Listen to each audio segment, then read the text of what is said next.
Uttar Pradesh public service કમિશનની ઓફિસની બહાર છેલ્લા 4 દિવસથી વિરોધ પ્રદર્શન કરી રહેલા વિદ્યાર્થીઓ અને પોલીસ વચ્ચે ઘર્ષણ વધી રહ્યું છે. તો મોટી સંખ્યામાં વિદ્યાર્થીઓ યુપીપીએસસી જે રીતે પરીક્ષાઓ યોજી રહી છે તેનો વિરોધ શરૂ કર્યો છે. તો તેઓ એક દિવસની એક શિફ્ટ પરીક્ષાની માંગ પર અડગ છે, પરંતુ હજી સુધી ઉત્તર પ્રદેશ પબ્લિક સર્વિસ કમિશને તેમની માંગ સ્વીકારી નથી. ત્યારે ગુરુવારે પ્રયાગરાજ પોલીસે વિરોધ પર બેઠેલા કેટલાક વિદ્યાર્થીઓની અટકાયત કરી હતી, જેના કારણે વિદ્યાર્થીઓ અને પોલીસ વચ્ચે સ્થિતિ તંગ બની જવા પામી હતી અને વિદ્યાર્થીઓએ પોલીસ બેરિકેડ તોડીને જોરદાર વિરોધ કર્યો હતો, જેથી પોલીસે અરાજકતા ફેલાવવા બદલ વિદ્યાર્થીઓની અટકાયત કરી હતી.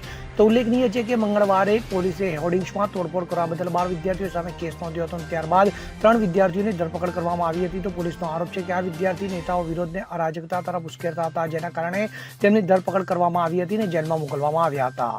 Bureau report CN24 news. હવે જુઓ દેશ દુનિયાની તમામ ખબરો તમારી આંગળીના ટેરવે. ઉઠાવો મોબાઈલ અને Google Play Store પરથી ડાઉનલોડ કરો અમારી CN24 ન્યૂઝ મોબાઈલ એપ.